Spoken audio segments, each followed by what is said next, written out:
Zero पर भी इनके दोनों प्लेट टर्मिनल्स के दरमियान पोटेंशियल डिफरेंस V वोल्ट होगा, और जब टाइम पूरा हो जाएगा, कंप्लीट टाइम जब हो जाएगा उसकी चार्जिंग का, उस वक्त भी जो पोटेंशियल डिफरेंस होगा वो V वोल्ट्स ही होगा। तो जीरो से लेकर पूरे टाइम तक सोर्स के दोनों टर्मिनल्स के दरमियान जो पोटेंशियल डिफरेंस है वो V वोल्ट है। प्लेट्स का मामला क्या है? फॉर प्लेट्स, फॉर कैपेसिटर, जब टाइम ज़ीरो है तो उस वक्त प्लेट्स की जो दोनों प्लेट्स हैं, कैपेसिटर की जो दोनों प्लेट्स हैं, उनके दरमियान पोटेंशियल डिफरेंस ज़ीरो है, क्योंकि अभी दोनों प्लेट्स न्यूट्रल हैं। अब सोर्स यहाँ से एक इलेक्ट्रॉन उठाता है, उसको यहाँ पर पहुँचाता है। तो बेसिकली यूँ समझ लीजिए, सोर्स को एक लम्हे के लिए इग्नोर कीजिए और ये देखिए कि जो इलेक्ट्रॉन है वो एक प्लेट से दूसरी प्लेट पर गया, यानी कि इलेक्ट्रॉन दो ऐसी प्लेट्स के दरमियान उसने मूव किया है जिनके दरमियान पोटेंशियल डिफरेंस ज़ीरो था, इसलिए उसको मूव करने में इतना ज़्यादा वर्क नहीं करना पड़ा होगा, उसके ऊपर आराम से चला गया। जब दो पॉइंट्स में पोटेंशियल डिफरेंस ज़ीरो होता है तो फिर आप उसके ऊपर आराम से मूव कर सकते हैं। जब बात हो रही थी एक भी पोटेंशियल सर्फेस की, तो एक भी पोटेंशियल सर्फेस पर एक पॉइंट से दूसरे पॉइंट तक अगर चार्ज लेके जाना है तो उसके लिए कोई वर्क नहीं करना पड़ता, वो वैसे ही चला जाता है। इसलिए पहले इलेक्ट्रॉन पर तो कोई वर्क नहीं करना पड़ेगा, या थोड़ा सा किया भी तो वो बहुत स्मॉल है। जब दूसरा इलेक्ट्रॉन अब पोटेंशियल डिफरेंस आ गया, लेट्स से 0.1 वोल्ट आ गया, क्योंकि एक पॉजिटिव प्लेट बन गई है, एक नेगेटिव। अब इलेक्ट्रिक फील्ड भी बन गई है। अब अगर मैंने दूसरे इलेक्ट्रॉन को यहाँ से उठाना है तो ये पॉजिटिव चार्ज जो पहले से मौजूद है ये उसे रोक रहा है। अब इलेक्ट्रिक फोर्स के अगेंस्ट मैं उसे लेकर जा रहा हूँ, तो जब मैं यहाँ लाऊंगा तो यहाँ पर नेगेटिव चार्ज उसे रिपेल कर रहा है, फिर मैं उसके अगेंस्ट लेकर जा रहा हूँ। अब मुझे वर्क करना पड़ेगा। अब मुझे वर्क किया मैंने, और जो इलेक्ट्रॉन यहाँ पर अब आया है, दूसरा इलेक्ट्रॉन, पहले के मुकाबले में उस इलेक्ट्रॉन के पास एनर्जी ज़्यादा होगी। फिर इसी तरह तीसरा इलेक्ट्रॉन आ गया, फिर चौथा इलेक्ट्रॉन आ गया, और हर गुजरते लम्हे के साथ, अभी फ़िलहाल मैंने टाइम को इन्वॉल्व नहीं किया, ना ही मैं करंट की मिकदार को इन्वॉल्व कर रहा हूँ, ना ही मैं टाइम को इन्वॉल्व कर रहा हूँ, मैं सिर्फ और सिर्फ एनर्जी को इन्वॉल्व कर रहा हूँ।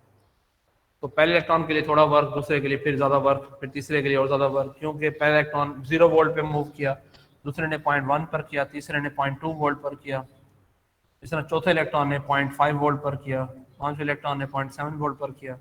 तो पोटेंशियल डिफरेंस बढ़ रहा है, और जो आखिरी इलेक्ट्रॉन होगा वो V वोल्ट पर, क्योंकि उस वक्त दोनों प्लेट्स के दरमियान जो पोटेंशियल डिफरेंस है वो V वोल्ट हो जाएगा, तो आखिरी इलेक्ट्रॉन जो है वो V वोल्ट पर मूव करेगा। तो इसलिए यहाँ से अब आपको ये बात वाज़ेह तौर पर क्लियर होती है कि हर इलेक्ट्रॉन पर वर्क एक जैसा नहीं हुआ है। तो बेसिकली ये क्या है? बेसिकली ये work done by variable force है। ये वैसे ही है जैसे हम पॉइंटर को ऊपर लेकर जा रहे थे, तो शुरू में हमें ज़्यादा वर्क करना पड़ेगा क्योंकि ग्रेविटेशनल फोर्स स्ट्रॉन्ग है। जैसे ऊपर जा रहे हैं तो वर्क कम होता जाएगा क्योंकि ग्रेविटेशनल फोर्स कम हो रही है। यहाँ पर शुरू में वर्क कम है, जैसे जैसे आगे बढ़ रहे हैं, चार्जिंग हो रही है, आगे बढ़ रहे हैं, तो हर आने वाले इलेक्ट्रॉन के लिए सोर्स को ज़्यादा वर्क करना पड़ रहा है। तो पहले से लेकर आखिरी इलेक्ट्रॉन तक सारे इलेक्ट्रॉन्स पर जो वर्क हुआ है वो सेम नहीं हुआ, हर एक पर डिफरेंट वर्क हुआ है। अब ये जो टोटल वर्क किया है सोर्स ने इस प्लेट्स कैपेसिटर को चार्ज करने पे, जब टाइम कंप्लीट हुआ तो उस वक्त प्लेट्स के दरमियान जो पोटेंशियल डिफरेंस था वो V था।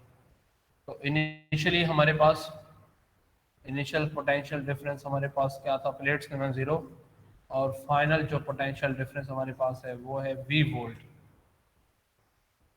अब अगर हम फर्ज कर लें लेट से कि प्लस Q चार्ज है ना, ये माइनस Q, लेट से अगर हम इन जनरल करें कि जो चार्ज है वो Q है, स्मॉल q ले लें या कैपिटल Q ले लें, आपकी मर्जी। अब फर्ज करें कि जो टोटल चार्ज है लेट से कि ये Q जो है ना Ne के बराबर है, 10 इलेक्ट्रॉन गए हैं, 20 गए हैं, 50 गए हैं, तो टोटल चार्ज जिसने मूव किया है वो Q है, from one plate to other plate. अब अगर चार्ज दो पॉइंट्स के दरमियान मूव करे और उन दो पॉइंट्स के दरमियान पोटेंशियल डिफरेंस हमें मालूम हो, तो फिर वर्क डन का फॉर्मूला होता है Q इंटू V। तो चार्ज को वर्क डन से पोटेंशियल से मल्टीप्लाई करने तो वर्क आ जाता है। अब ये जो हमने वर्क किया इसी वर्क को हमने कैलकुलेट करना है, और यही वर्क डन जो होगा यही हमारे कहलाएगी स्टोर एनर्जी इन पैराप्लेट कैपेसिटर। अब मेरा बेटा हम कैसे कैलकुलेट करें, कैसे कैलकुलेट करें?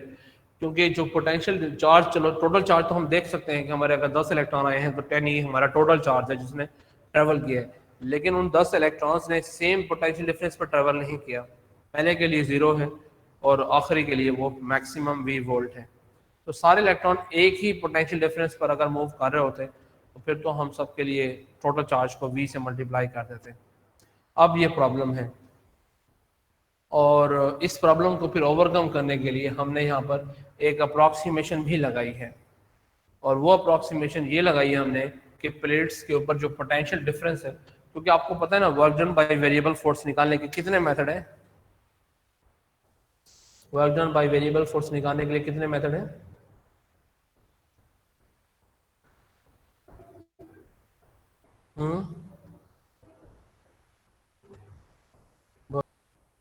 वेरिएबल फोर्स निकालने के कितने मेथड हैं? तो मैं से सर लिखा एक तो हाँ बोलो शेख सर। सर एक तो है कि छोटे छोटे स्टेप्स बना के कर लें, और दूसरा हाँ है ठीक कि है, एवरेज वैल्यू ले लें। Very good. ये बताएं एवरेज वैल्यू कब लेते हैं? शेख साहब एवरेज वैल्यू की क्या कंडीशन है? तो जब कांस्टेंट कर लो हैं? मुझे फोर्स यूनिफॉर्म होगी, जब तक Vaniya, force uniform. Variable force हो। जब क्या हो? सर फोर्स वान- यूनिफॉर्म होगी जब तक। जब सर वानिया, फाइनल और इनिशियल वैल्यू पता सर होगी तो यूनि एवरेज ले लेंगे। अच्छा अरीदा कहती है फाइनल नेचर पता हो, रजब रफ़ी की तरफ से आ रहा है यूनिफॉर्मली चेंज हो व्हेन से यूनिफॉर्म एक्सेलरेशन से हो। यूनिफॉर्म एक्सेलरेशन हो। वानिया क्या कहती है? तो फोर्स जब तक यूनिफॉर्म होगी। फोर्स अगर यूनिफॉर्म होगी तो फिर तो वो वेरिएबल ही नहीं कहलाएगी। सर सॉरी, यूनिफॉर्म वेलोसिटी से अगर जा रहा हूँ। नहीं नहीं, असल में ना ये बात सही है। ये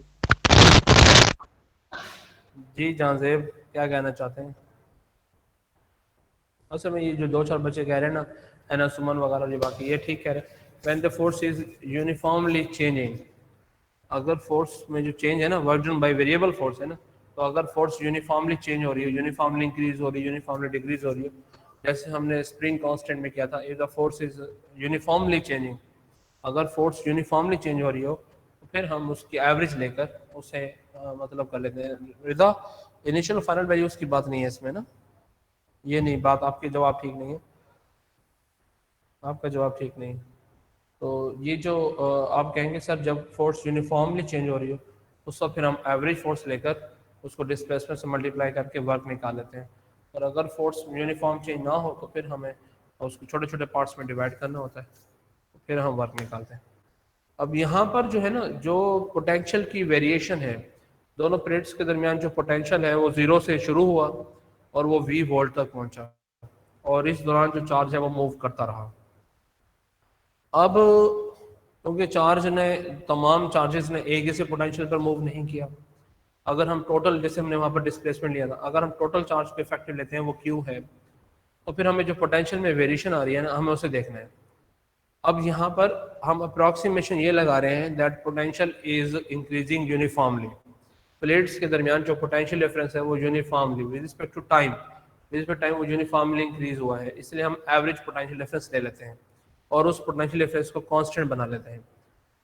उनाब खान आप आवाज़ सुन रही हैं मेरी? उनाब खान माइक ऑन करें।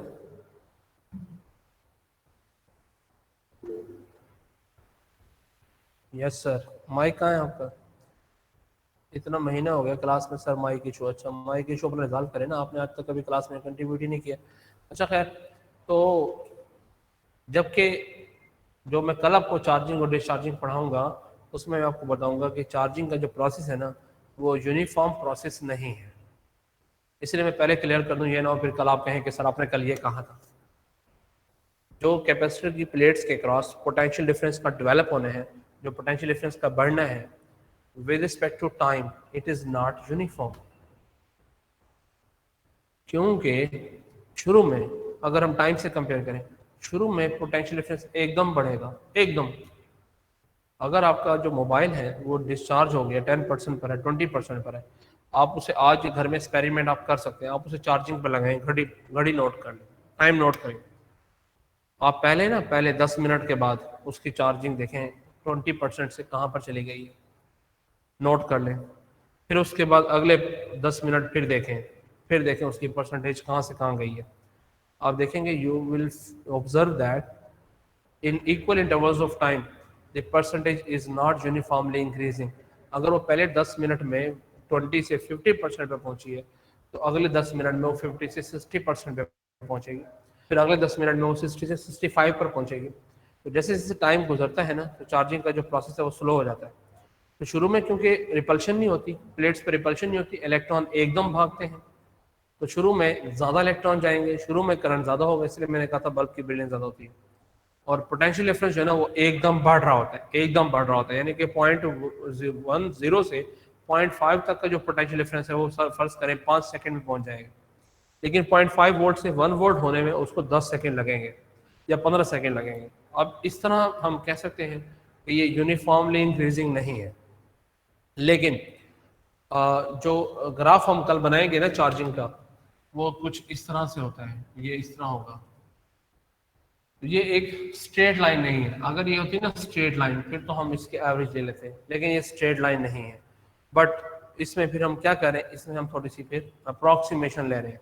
हम कहते हैं चलो यार ये जो वेरिएशन है ना थोड़ी सी, क्योंकि ये आगे जाके प्रोमिनेंट होती है, एंड लेवल पर ज़्यादा सिग्निफिकेंट होती है, इसलिए चलो इसे इग्नोर कर दो। अब इसे जब हम इग्नोर कर देते हैं, हम कहते हैं जी लेट से थोड़ी सी अप्रॉक्सीमेशन करके कि पोटेंशियल यूनिफॉर्मली इंक्रीज हुआ है।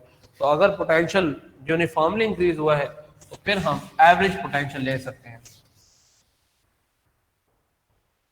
तो अब जब हम एवरेज पोटेंशियल डिफरेंस लेंगे तो वो हमारे पास 0 + v/2 इनिशियल प्लस फाइनल/2 हो जाएगा। तो ये आ गया हाफ v। तो टोटल चार्ज इसने मूव किया है वो है q। तो फिर हमारा जो वर्क डन होगा, जो हमने वर्क किया या सोर्स ने वर्क किया, वो होगा हाफ QV। ये भी गलत है, ये भी गलत है, जो मैं कह रहा हूँ ना ये भी गलत है, जो मैंने अभी कहा कि टोटल सोर्स ने कितना वर्क किया, नहीं। सो ये वो Q वो चार्ज है जो दो प्लेट्स के दरमियान मूव किया, सोर्स के वर्क की बात नहीं कर रहा। Q वो चार्ज है जो दोनों प्लेट्स के दरमियान ट्रेवल हुआ, सोर्स को इग्नोर कर दिए। दोनों प्लेट्स के दरमियान जो पोटेंशियल डिफरेंस था पहले वो 0 था जब चार्ज ने मूव करना शुरू किया, और जब आखिरी चार्ज ने मूव किया तो वो पोटेंशियल v वोल्ट था। तो बस प्लेट्स के लिहाज से बात करें तो प्लेट्स के दरमियान में जिस चार्ज ने ट्रेवल किया है थ्रू सिग्नल सर्किट वो चार्ज Q है, और जो पोटेंशियल डिफरेंस और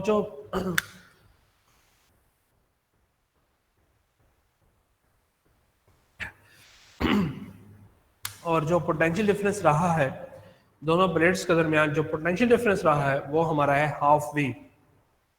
तो बेसिकली जो एनर्जी स्टोर हुई है कैपेसिटर के अंदर वो ये है।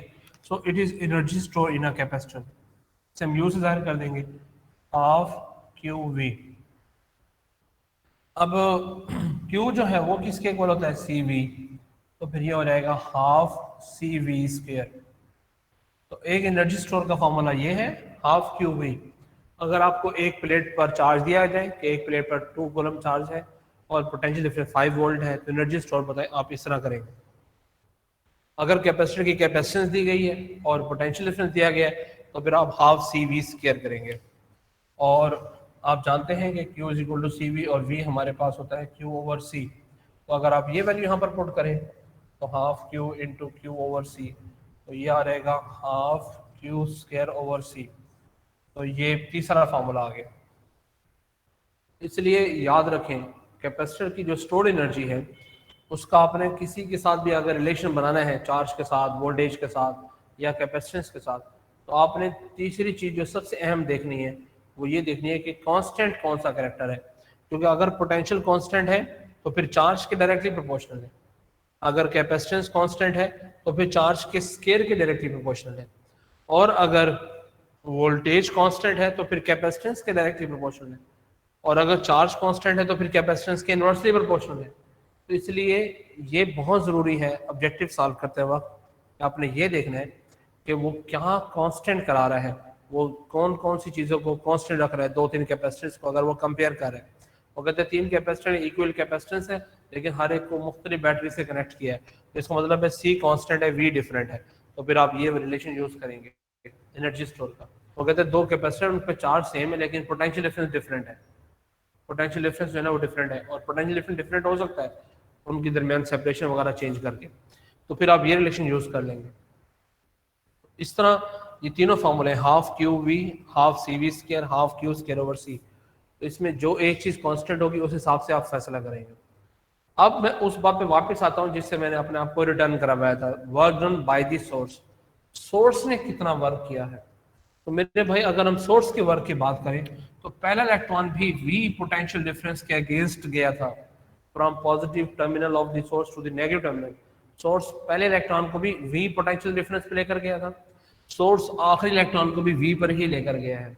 तो सोर्स के अंदर से जो चार्ज गया है वो क्यू ही गया है, और वो जो क्यू चार्ज गया है वो पहले से लेकर आखिरी तक वी पोटेंशियल डिफरेंस पर ही गया है। लिहाजा सोर्स का जो टोटल वर्क होगा वो होगा क्यू वी। जो सोर्स ने वर्क किया है वो है क्यू वी, जबकि जो कैपेसिटर के ऊपर स्टोर हुआ है वो है हाफ क्यू वी। तो ये जो 50% वर्क कम हो गया है, ये जो 50% एनर्जी जाया हुई है, ये जो 50% एनर्जी गायब हो गई है, ये कहाँ गायब हुए है? आप में से कोई बताएगा?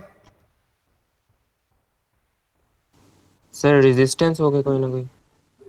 हाँ वेरी गुड भाई, तुम्हारे पास ये डाटा कहाँ से आता है मेरा अमर? सर हम हैं? रजिस्टर खोल के बैठा हूँ सर, आप जो बोल रहे हैं वही लिख रहा हूँ।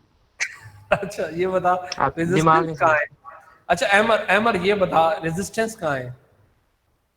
रेजिस्टेंस कहाँ है सर? रेजिस्टेंस वो डाइलेक्ट्रिक मीडियम की होगी ना, मीडियम के अलावा हम्म सर मे बी। सर असल में ना Repulse- अमर के पास है कोई ऐसी किताब जो पुरानी किसी स्टूडेंट की है, तो इसके पास पॉइंट तो नो लिखे नो होते हैं, नो बुक लेकिन नहीं है आगे सर, लिखवा लें। आगे नई बुक इसको समझ मंगवानी नहीं है आती। अमर सर। आगे बताना फिर रेजिस्टेंस कहाँ है? सर। तुक्का मारा है ना, लेकिन नहीं आधा तुक्का मारा है। अच्छा जी, शेख बेताब हो रहा है। शेख बता क्या कहना चाहता है, जी सर। क्या कहना चाह रहे हैं? नहीं सर, मैं ये कह रहा हूँ कि वो जो 50% आपने कहा है, जो वर्क जो है वो वर्क करने में हुई है इलेक्ट्रिक फोर्स के अगेंस्ट और भाई रिपल्शन के अगेंस्ट। जो इलेक्ट्रिक फोर्स के अगेंस्ट वर्क हो रहा है वो तो स्टोर हो रहा है। जो इलेक्ट्रिक फोर्स के अगेंस्ट वर्क हुआ है वो तो हुआ है हाफ क्यू वी, वो तो हो गया स्टोर। सर वो रिपल्शन बाकी के खिलाफ वर्क करने में, भाई क्योंकि वो फ्रिक्शन इलेक्ट्रॉन रिपेल भी कर रहे हैं ना। यार, वो तो कंजर्वेटिव फोर्स है। कंजर्वेटिव फोर्स के अगेंस्ट जब भी वर्क होता है वो जाया नहीं होता, वो स्टोर होता है। जो इलेक्ट्रिक फोर्स के अगेंस्ट वर्क हुआ है वो है 50 जॉउल, वो तो हो गया स्टोर। बाकी Yes. 50 जॉउल कहाँ गया? सोर्स क्लेम करता है मैंने 100 जॉउल वर्क किया है इस कैपेसिटर को चार्ज करने के लिए। जब Yes, हम sir. कैपेसिटर के ऊपर स्टोरेज एनर्जी फाइंड करते हैं वो आती है 50 जॉउल। तो 50 Yes, sir. जॉउल किधर है? सर ये जो इलेक्ट्रॉन्स की रिपल्शन साथ साथ बढ़ती है, तो उस रिपल्शन को ओवरकम करने में। जी हफीज साहब, अल्लाह का शुक्र, आप ठीक ठाक हैं? जी बोले।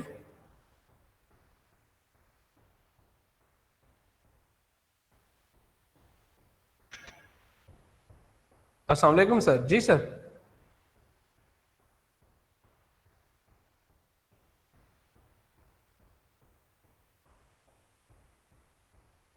अच्छा ठीक,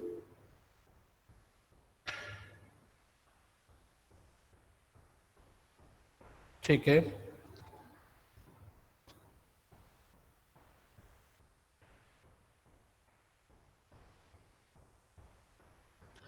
अच्छा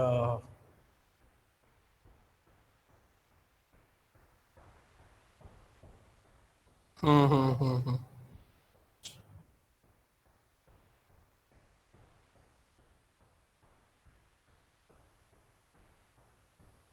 अच्छा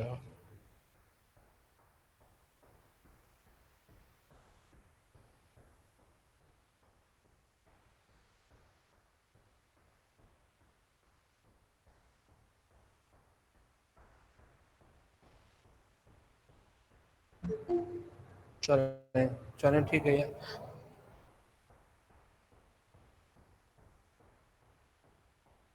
ठीक है। नहीं आप सर पहले तो आप मुझे ये बताए ना सर कि इस आदिल को क्या कहना है मैंने फोन करके।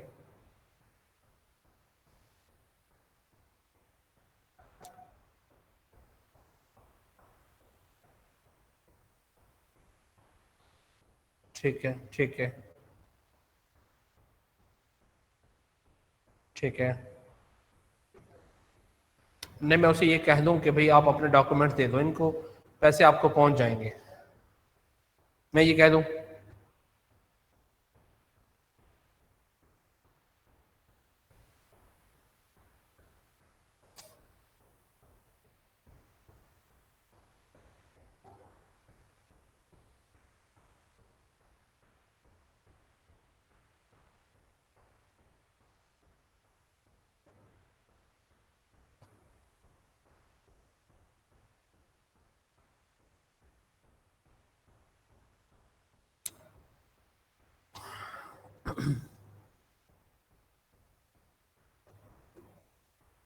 अहमद कह सर को वायर का। अहमद कहता है मैं नहीं बोलता। आइंदा से नहीं बोल रहा। अहमद नाराज हो गया। अहमद अहमद नाराज हो गया यार। नहीं है सर। भाई? अरे नहीं यार, नहीं बोल दिया कर यार, तुम्हारी आवाज हमें अच्छी लगती है अल्लाह के बंदे। हैं? थैंक यू अभी सर। ये जो सर इतनी यूसुफ ने हमारी बताया वैसे, ये झूठ नहीं बोल रहा। ये जो मेरी इतनी बड़ी क्लास है, इसमें इतनी सारी लड़कियां हैं, मैंने कभी किसी लड़की को कहा है कि आपकी आवाज मुझे अच्छी लगती है? नहीं सर, हैं? हम हैं ना। देखो आपको कह रहा हूँ और फिर आप कह रहे हो कि मैं आइंदा नहीं बात करूंगा, ये कोई बात है भला? नहीं हैं? सर, मैंने नहीं कहा, बस मैं करूंगा। नहीं, मैसेज थ्रू ये कर रहे हो यार। सर वो, मैं, उसने कहा कि सर को अब बता, आप मैंने देख कहा रहे हो, अब अभी। आप देख रहे हो, लड़कियां सारी जेलस फील कर रही हैं आपसे। देखो सर ने इसकी तारीफ कर रहे हैं, इसकी आवाज की ये तारीफ कर शर्मा रहे रहा है सर। हैं। शर्मा यस रहा है सर, ये। थोड़ा थोड़ा शर्मा हालांकि जाते हैं। हालांकि लड़कियां कह रही सर को हमारी तारीफ करनी चाहिए, सर उसकी तारीफ कर रहे हैं। हम्म। सर यूसुफ इजाज भी यही सोच रहा था। है यूसुफ इजाज क्या सोच रहा है? ये तो बेचारा नाराज ही हो गया यार, यूसुफ तो ये तो बात ही नहीं सर इसका करता। माइक डेड है, तो ये यार ये कोई बस ऐसे गरीब ही। बात नहीं है, अल्लाह के बंदे, ये कोई अमीर आदमी मुल्तान से अच्छा सा माइक परचेज कर ले, ये माइक का ही चुनिए, वैसे ही नाराज है।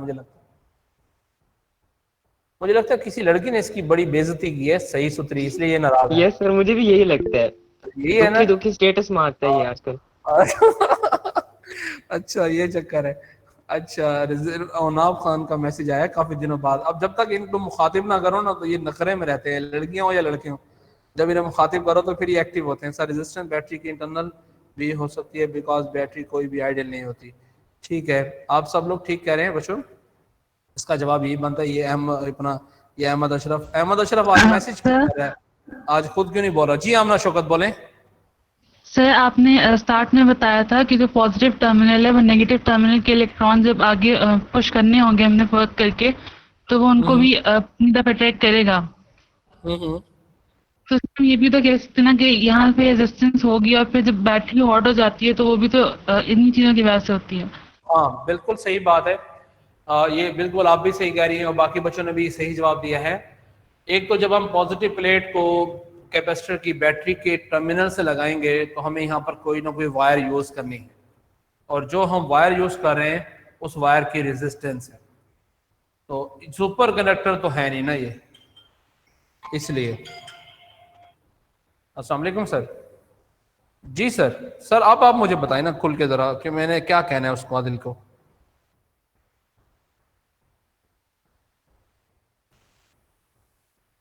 वो तो मैं चैनल से कह देता हूँ, वैसे कह देता हूँ। अच्छा वो उस ये तो ना हफीज शाकिर वाला कि ये मामला तो डिस्कस ना करो ना, उसे बस ये कह दूँ यार बताओ सर के कितने पैसे हैं टोटल, यही कहूँ ना उसको। चले, अच्छा उसको अलग रखता हूँ, चलो अच्छा मैं वो अलग करवा देता हूँ। मैं इसे पूछ लेता हूँ और उसे मैं कह देता हूँ इंशाल्लाह वो कर लेगा कोऑपरेट, कोई बात नहीं। और जो शाम में फिर यानी कि मुझे आना है 6 बजे आज।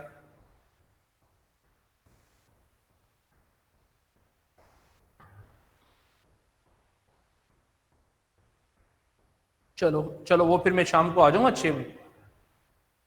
जी जी।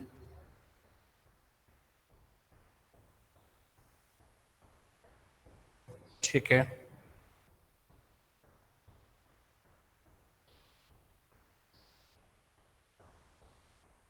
अच्छा बच्चों से ये पूछना है कि जीरो से शुरू करना चाहते हो या क्या करना चाहते हो? बेहतर यही है कि तुम आगे चलते रहो।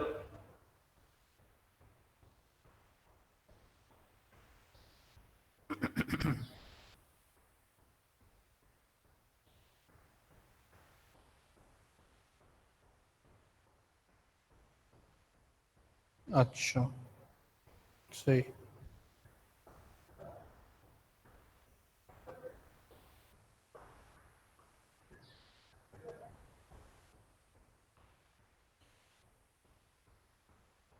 सर आप दोबारा जीरो से ना करवाएं ना, आप शुरू क्यों करवा रहे हैं? हाँ नहीं, मैं बच्चों को ना, मैं आज शाम को ना इनसे ठीक है मैं समझ गया, मैं आज शाम को इन सबसे डिस्कस करता हूँ। माशाल्लाह कल भी 85 प्लस में था जी। इंस्टीट्यूट जो है ना वो तो में आ गया है, अभी इन्हें टेस्ट देने चाहिए बस, जितना इन्होंने पढ़ना है। अगर और थोड़ा सा पढ़ना है तो इन्हें पढ़ा देते हैं, लेकिन अब इन्हें जितना टेस्ट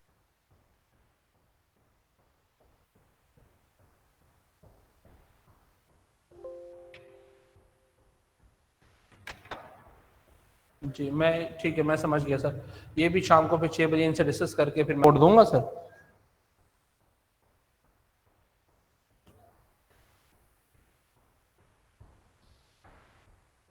हाँ जी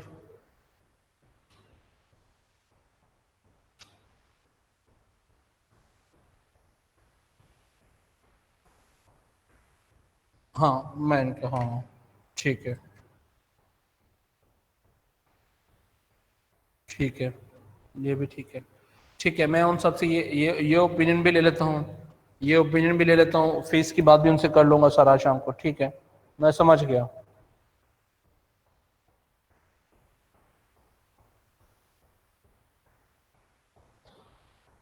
ठीक है ठीक है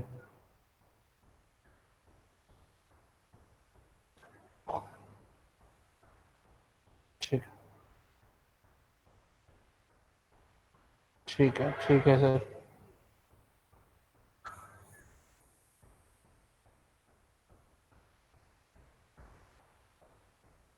ठीक है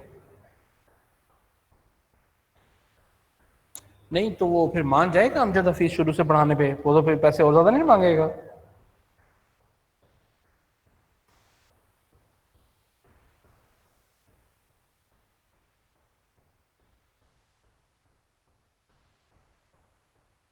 अच्छा अच्छा अच्छा अच्छा अच्छा अच्छा अच्छा मतलब अमजद हफीज आपको ये कहा जाएगा कि ये नया सेक्शन है। ठीक है सही है मैं समझ गया, बिल्कुल समझ गया। हाँ हाँ जाहिर बात है, बच्चों से पेमेंट लेके ही वो फिर आगे डिलीवर करेगा। ठीक है वो तो उसका काम है ना, उन्हें दे ना दे। हाँ जी हम्म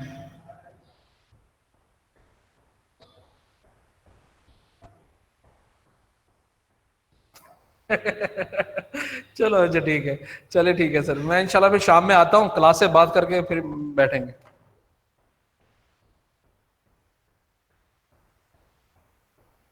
हम्म हम्म हम्म पूरा असल में ना ये उन पूरे बड़े सिस्टम में लाहौर में रह चुका है, इसको पता है कि बच्चों को कैसे घेरना है, बच्चों को कैसे संभालना है।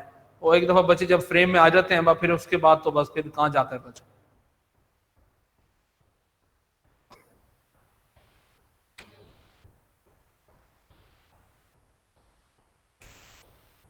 Okay. मैं खुल के बात करता हूँ सर।